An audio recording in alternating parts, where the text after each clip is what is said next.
Hello, and welcome back to Pushbox Banter. I'm Danny. And I'm Craig. And today we're here to talk about F1 racing and all that implies. But before we do that, Yeah? let's start with the moment of silence for the groundhog. Oh, yeah. The Canadian F1 Grand Prix groundhog. Yes. Okay. All right. Go ahead. Sorry, Craig. So, so one of the things that, if you guys don't know, that the Canadian Grand Prix is known for is having a groundhog population. Yes, that's right. One of them met its end this weekend. Thanks to Hamilton. Yes. Or it running out onto the racetrack. Whichever one you want to say there. Yeah. Yeah. So that's our dark beginning to our podcast. Yeah. All right. Cool. Yeah. Mm-hmm. So this weekend we had all sorts of stuff in Canada. So qualification in quali, a lot of different drama that's going on there. But one of the things that we have is with Lance Stroll. Yeah, and that's so right. Lance Stroll, being from Canada, is coming back, and it's his first race back. Last week he had the wrist injury, and so he missed the race, got some treatment on it, came back. What do you think about all this, Daniel, with Lance Stroll? Well, I think, he proved me wrong. I didn't think he would be back, but he did come back. Mm-hmm. I think he might have come back too soon because, Why is that? Well, he's extended his Q1 exit record. I think he was P17. Yes, and I mean, okay. I mean, that's warranted. I mean, he is trying to set records, and He is I'm a sure. record-setting Yeah, driver. he is Yes, record-setting. Yes, That's right. he has more records than I do in racing. But yeah, like He has more records than my record collection. oh, I guess so. Yeah. Yeah. Yes. But also, like, when you compare him, I mean, I guess when you're saying, yeah, he came back too soon, why do you say that? Well, I mean, I don't know. Okay. I mean, okay, He's he just- obviously well, he doesn't get out of because he's the first he doesn't get qualification. out of qualifying, right? Right. So, The first session. of is qualifying, that the excuse for his performance recently, or what is it? Because obviously Alonso's been on fire, right? So if he's not doing well, maybe he still needs to work on his wrists or on his movement, his mobility. Who knows? But to me, he needs to heal, Yeah. and maybe 1 week isn't enough. I think you're probably right. I mean, and the reason that I say that is just because he qualified as 18th. That's right. And Alonso was 6th, right? 6th, 7th, Right, something exactly. like that. I Right. mean, that's a huge disparity between the two cars. And I think that both cars are outfitted with the same upgrades. That's right. So they should be a lot closer. I would think at least, Q2 for him. But Yeah. yeah, it seemed like he had a bad weekend. Yeah. Well, a lot of people had a bad weekend. Mm-hmm. The FIA issued a ton of penalties for quali and for the race. Mm-hmm. Do you think some of these were warranted? Ooh. One of the penalties was a Hajar impeding penalty in qualification in Q1. He significantly slowed down in front of Sainz, and Sainz was pretty furious about it. I mean, for him, he was really upset, and it caused Sainz not to get out of Q1. But during practice, like that Williams car had been running really well. They had like some of the best times in practice. So I think that was a definitive. Yeah, Hajar ought to have a penalty there. Now, for me, Yuki Tsunoda, 10 place grid penalty.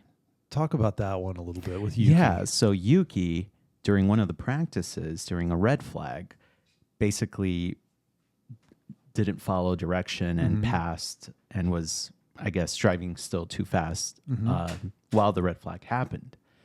And he was slapped with the 10 place grid penalty for the race, which effectively put him all the way at the back. Mm-hmm. And that's rough. Bad luck for Yuki, especially in his run with Red Bull right now and all the pressure that Red Bull is having.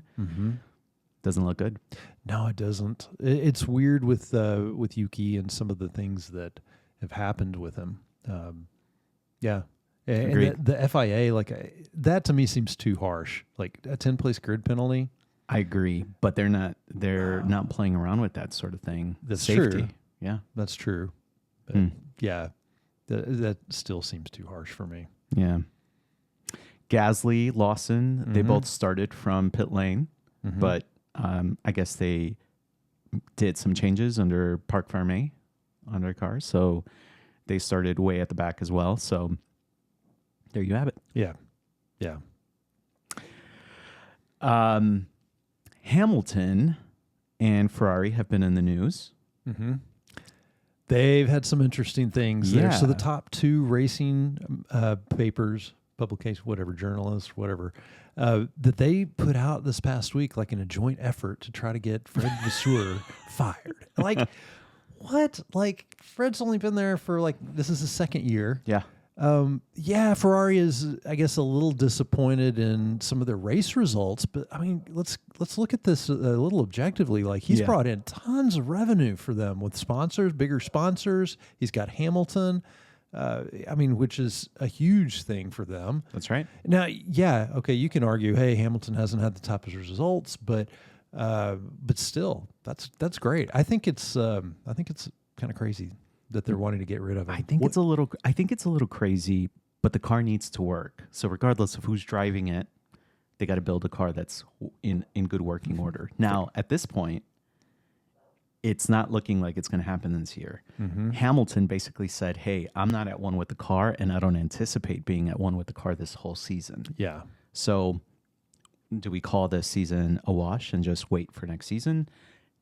Davide of F1 mentioned, is it a bad idea to replace him in the middle of the season right now, especially going into 2026 where you have new regulations? Yeah. I think so. I do too. I think so. But yeah, they need to focus on what's important, and that's performance. Yeah. Yeah, it's really weird at Ferrari right now.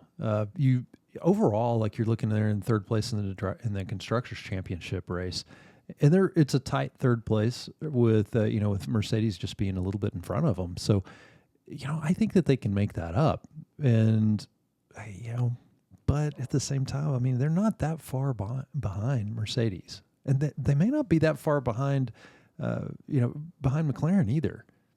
Maybe that's a little controversial, but that's just what I think. Yeah. But I mean, let's look at the race this weekend. Sure. Yeah, I mean, with Ferrari. Okay. I mean, you've got Leclerc, you've got Hamilton, and both of their races. Like, what were some of the things that some of the out? some of the takeaways of this race for me were the back and forth between the pit wall and the racers, right? Oh yeah, lots of miscommunication. It looks like missed opportunities, maybe even, especially with the Leclerc being on hard tires and him looking to or feeling that he could perform on mediums and then them giving him another set of hards. So for me, that's what this race gave me was more questions. Yeah, it's weird that that they will go and they have all this communication back and forth between them, and there's any instructions that they get, it seems like the drivers question that instruction.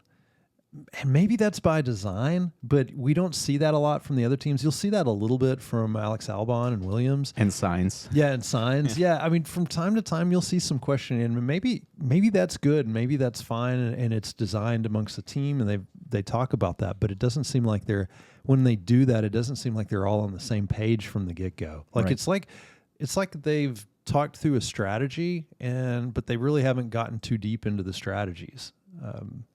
Could be. And then in the middle of the race happens. And then you got like Hamilton, talk about his race a little bit. So Hamilton was stuck in no man's land. Mm-hmm. He was essentially seventh-ish for the entire race. Yeah, and he's just finished sixth. Sixth. And was just kind of like, okay, guys, well, talk to me. Tell me what to do here. Well, I can't really do anything. And obviously we started this podcast with a little moment to remember. a little moment to remember the groundhog, but he killed the groundhog. Yeah. So it caused him a little bit of damage, and so he was stuck. But regardless of the damage he had in the first, 8 laps, would he have done any different? I don't think so. I don't know. And I think that's what the Italian media is probably concerned with, that they see them as, okay, being somewhere in the midfield, a little bit higher, but they don't look like they're going to win this year. And when I say win, I just mean a race. They don't look like winners. And so they're wanting a little bit more from Fred. Speaking of Fred, if Fred were to get fired, especially with all this pressure, they're talking about 3 races for him, who would you like to see replace Fred Vasseur? Well, if you really wanted something interesting, it would be awesome if Christian Horner jumped ship and went to Ferrari. I've seen that in like some crazy stories and everything, which I think are totally false. But it would be so cool, like him or Toto, to all of a sudden switch. Toto would never go. No, Toto no. But definitely, I know he owns. Yeah, like, I know Mercedes. he owns Mercedes, so that's going to be kind of impossible. I would love to see Christian Horner and Hamilton together. Oh, yeah. I mean, this duo has just been at odds for a decade. Yes. So I would love to see them work together. They get rid of Leclerc, they bring in Verstappen or something. Imagine. Or better yet, Hamilton retires and like voices it because of Christian Horner, and then he gets Verstappen. Maybe exactly. Yeah. But if Horner were to take his, I guess, or the Red Bull mantra, right, and take it to Ferrari, they could build one really good car, right, and give it to the one or to the best driver, at least the one that's getting paid the most. Give that to Hamilton, and maybe someone else can drive the second car, but it wouldn't matter because you have Christian Horner and you have Hamilton. Yeah, I think that'd be pretty cool. It would be pretty awesome. Yeah. I like it. I like it too. Speaking of changes, so you have some changes at Alpine. Renault's CEO has indicated he's going to be retiring from, or should I just say quitting, right, from Renault. And like, how much more can happen to that team? Like, how much more change can that team undergo without it completely falling apart? I mean, obviously a lot of change could happen, but for it to actually get any better because of the change, like they need a little bit of stability. Do they need another driver? Maybe, but they need just a better car. Like from whatever the design process is behind that, they need to fix their car. I mean, I hate to say it. But okay, I love okay, Christian. Just fix your car. Yeah. I mean, to give them, I guess, a little bit of. Oh wait, it's our third host is host. joining us here. So to give them a little bit of kudos, right? They've had a really rough time, especially the last 2 years, and they had it with Ocon, and then they had it with just the car being a lot heavier than it needed to be, and it's progressively gotten better. Yeah, and they're doing okay. It doesn't help that they lost their manager, and doesn't help that they've already lost Jack Doohan and probably going to lose Colapinto. They need a driver who's going to be able to match Gasly, if not help Gasly get push that car a little bit into better performance. But I mean, that's just too much. Yeah. In my opinion, like how much more can they go through? It's a lot. I mean, from the top down, like this whole organization is just like fractured almost. Yeah, it's like they need somebody at the top that's going to manage everything really well and really solid and make it consistent for 3 to 5 years. Is what they really need, and they don't have that right now. It's whoever is going to bring in the most money for the next week. That's about how they're running. They're not running like a visionary type program. Yeah, agreed. Yeah, Craig, tell us about the race. So the race this weekend was at times exciting. Yeah, so the very first portion of the race was a little bit exciting, which it always is at the beginning. Yeah. So the big movers, you have George Russell on pole, then Max Verstappen, and then you've got Piastri and then Antonelli. The big move there was Antonelli passing Piastri, and then from there, like the positions kind of stayed. Like you had some others in the back of the grid that passed, that moved up. You have Sainz, you have Hulkenberg that had really good races. But that was kind of the story of the race right there. And then it's just kind of a question of how is tire degradation going to go for each of the teams? How are they going to respond to it? And then is there going to be a safety car or not? Exactly. And so, I mean, we're sitting there watching the race together and going, man, please help there be a safety car, because it started to get pretty boring. And everybody was driving nice and friendly. And all of a sudden, Albon has an engine failure, power unit failure, and we think we're going to get the safety car, but no, it's just a yellow flag, because it's in a perfect place for him to pull off and and go off the course. So it was a very sad moment in my life. But then, not because I'm cheering against Albon, I like him, right? But then, with about somewhere around lap 64, 65, we start getting some intense drama.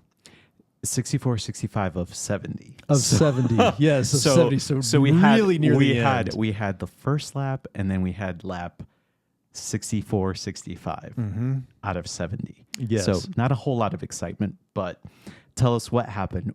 This was with Norris, correct? Yes. So Norris is he's in 5th position. Piastri's in 4th, and Norris keeps catching up lap after lap, getting closer and closer and closer. And finally he's in DRS range.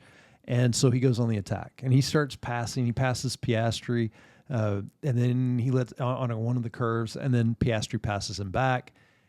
They get down the straightaway, and at the very beginning of the next lap, and Norris decides that he's going to pass on the outside. And when he does, he doesn't judge the amount of space correctly and ends up running into the back of Piastri, knocks his wing off, and then he just crushes right into the wall. And like when it happens, I'm thinking both McLarens are out right there. Same. And no, just Norris goes out. Yeah. So then they finally, they bring out the safety car, and the race is pretty much done. Deal. Yeah, they basically ended on the safety car for sure. Yeah. So, some of the questions that came to mind, and one of the questions that I had going into the race was, would this be a race that would push Norris out of the Drivers' Championship contention? Because he didn't look great in qualification. He started the race, I think, 7th. Piastri was further up, but he didn't look completely dominant compared to Norris. But that was one of the questions that I had in mind. And I was like, okay, if Piastri scores really well, Norris doesn't score well, is McLaren going to start favoring Piastri at some point? At some point, they have to. But, who knows? It exactly played out that way. Yeah. I mean, you had asked the question early on when we were watching it, right? And sure enough, I mean, this is, I think, a defining moment. Yeah. This might be it. McLaren might establish the McLaren rules, the papaya rules, and just whoever starts first or whoever's ahead in qualifying, we're going to go with that guy. But more than likely, we're going to back the driver who's going to probably win the championship, which at this point, it looks to be Oscar Piastri. Right. From right now, right? Even though they're looking like they're underperforming, they are, considering the start to the season they've been having. Now, Nico Rosberg had mentioned that Norris is in his head and that he needs to see a sports psychiatrist. Do you agree, Craig? I agree completely. I agree as well. We were talking about this, about how he slumped and looking... Slump walking. Exactly. So anyway, yeah, it's time because he's in his head. I mean, kudos for him for taking responsibility, and but then again, we go with this negative self-talk that we've talked about a couple times, right? Oh, it's stupid, stupid me, stupid mistakes. Yeah, and it's like, well, yes, they are, but we don't have to verbalize them. Yeah. He doesn't have to speak it into existence, exactly. Which he does after he gets out, after, the incident happens and he gets on the radio, and at some point in that conversation, he mentions how he's stupid again. Exactly. He doesn't need to do that. Yeah. Yeah. It's, it's interesting because you talking about Rosberg and talking about needing some help there for Norris. In Austria last year, Max Verstappen, Lando Norris, they fought it out. Lando Norris got the worst end of it, got knocked out of the race, lost points. This time it's his own teammate. Yeah. And he gets the worst end of it again. So he hasn't completely gotten past that point. Like everybody last year was talking about Norris and getting better and better and better. And sure, he did, but he's still struggling with overtakes. That's right. Still having that same problem. Now, obviously, different scenario with it being his own teammate. Yeah. But yeah, he's got some room to grow there. He's got some room to grow. But so they're knowing McLaren, they're not going to institute papaya rules or what. Or they're going to You don't think so? They're going to keep the rules going where Piastri and Norris can race. Let's hope. I think that they do. It's super entertaining, and that's what we want to see for sure. It definitely makes it a race for the Drivers' Championship, which in this case, maybe a little bit. At this point, it's looking harder for Norris. So Norris has to come out of nowhere, or there's got to be some DNFs for Piastri, because at this point, it's looking like Piastri. Well, they've had 2 races in a row where their dominance is not that dominant right now. Yeah. We had a couple of other cars that basically looked better the whole day. Yeah. And the whole weekend.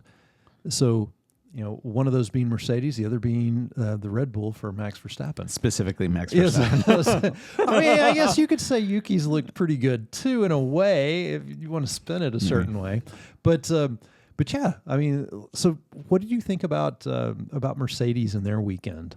I think Mercedes had an excellent weekend, probably the best weekend they've had in years.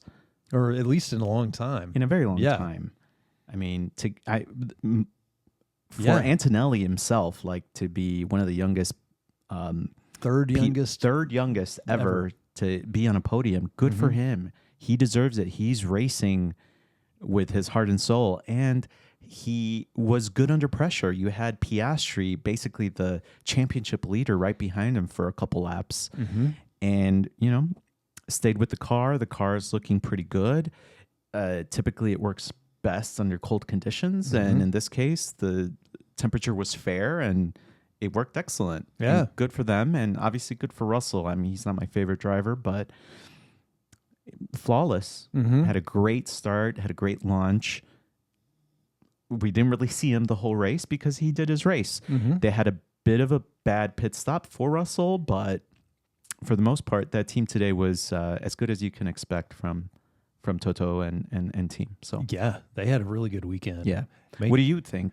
I thought that Mercedes was spot on. I mean, Russell gets pole in qualifying. Antonelli does a good qualifying.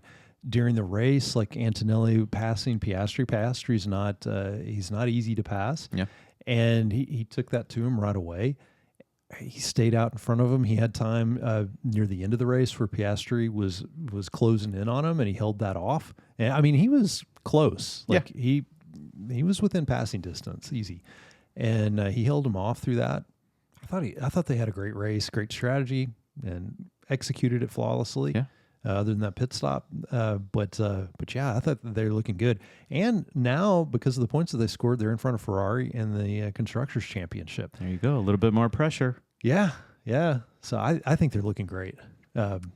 Same here. Yeah, which makes me wonder, and I was curious what you thought about this, are they the number one car now as a number one team? Do you think that they've caught up with McLaren? No, I don't think so. I think McLaren's still really good. I don't know if it was the setup in this case, but I think we're going to see a little bit more from McLaren. I don't know what's been going on. They have been a little bit on the decline for the last 2 races. But I don't think that it's enough time for us to say, okay, Mercedes is the better car, because Mercedes has had the problems with just the car not working well, especially when it's hot or things like that. So I think time will tell, maybe the next couple of races. So for me, has Mercedes caught up with McLaren? Yeah, it's a little too soon to tell, but in Barcelona, they changed some of the rules on the flexibility of all the wings, right? Yeah. Mercedes started catching up there. They did. Now they did better. Will that continue? I don't know, but I think that they got a better shot. This is the first race that they've had where warm temperatures, they actually did well. Yeah. And that's all of last year, it was like it's a cold weather car. Right, exactly. So I'm looking forward to seeing it. I hope that they have. That's going to make things so much more exciting, because now, like, you've got, like a bunch of different teams all competing for wins every weekend. That's really awesome. Yeah. You had the top 5 within 5 seconds. Yeah. That's great. Mm-hmm. That's what we want to see. Yeah. We don't want to see that in the back. We want to see that in the front. I know. And that's finally what we got this race. So that's nice to see. I know. And we haven't even mentioned Verstappen this weekend. Well, actually, we have mentioned him a couple of times earlier, but I mean, what is there to say about Verstappen this race? Like, well, I think the one, he was very consistent. He didn't get rattled this weekend. No penalty points. No penalty points, which is actually right. Something that I didn't think about earlier last week when we were talking about that with the penalty points, because if he does get some more in the next race or two, that he could have a disqualification and not be able to race. Yeah. So then, and we ask the question about who should drive for Red Bull if that's the case, right? Correct.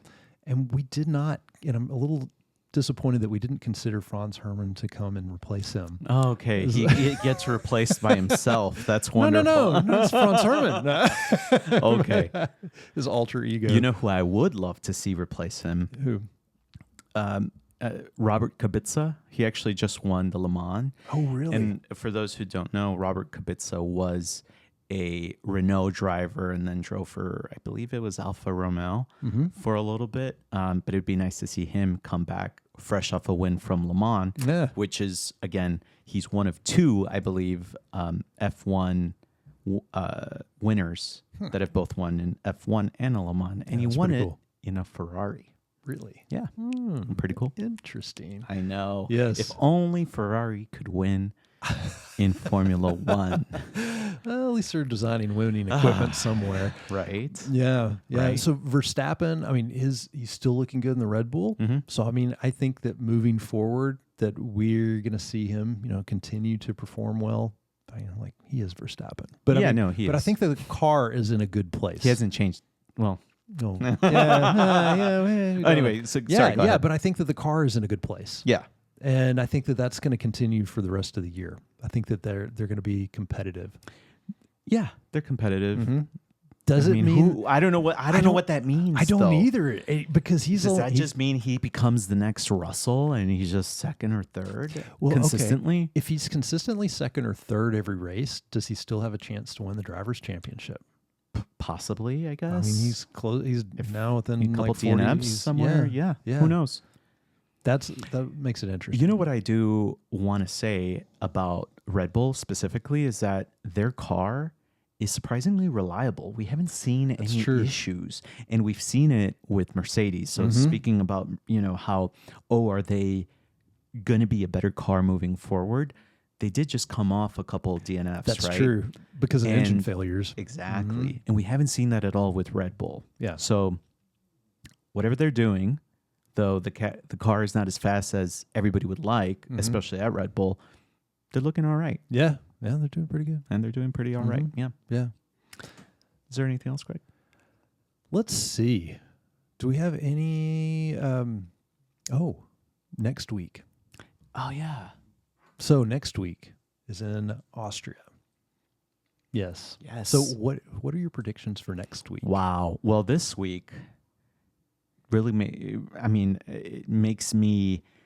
okay, so my predictions for next week would be... I feel like Verstappen might come out of nowhere. He's due. Yeah. So we're going to go Verstappen, Piastri, Russell. So I'm going to go Russell, Verstappen, Piastri. Verstappen always has a great...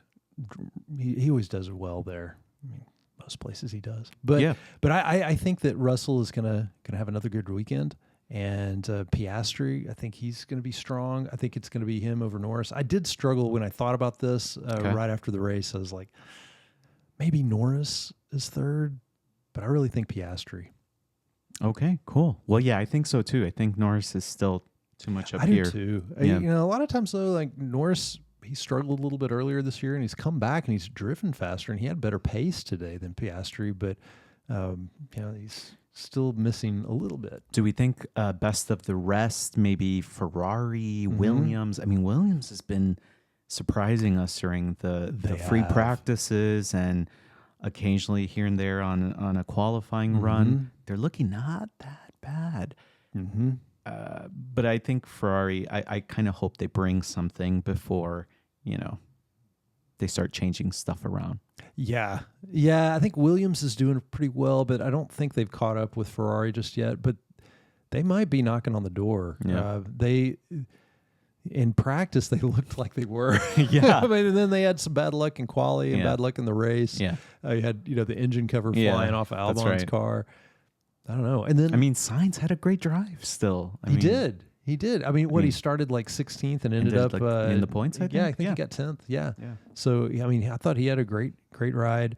Hulkenberg with Sauber, two races in a row with them scoring points, where like last year they were horrible. Yeah. So that's been interesting to see. And no, they weren't anywhere close to Ferrari. Like where last week they didn't beat pass one them of the up. Ferrari cars. Yeah, that's probably why the Italian media was all over them. I bet that's probably is like how on earth we do you we talked about it. Did. Like, I mean, if Sauber's passing you up, that's time to be concerned. Yeah, it is. Yeah. Well, excellent. Well, next week will be a great race, and so we'll see you there. Definitely. So like, subscribe, share with your friends. Comments. Yes. Drop us a line. All that good stuff. All the good things. Yeah, we like to respond to comments. And so as you go about your week, continue to be passionate out there. Live life that way. Yes. Thank you, Craig. Thank you, Daniel. Bye, guys. Bye-bye.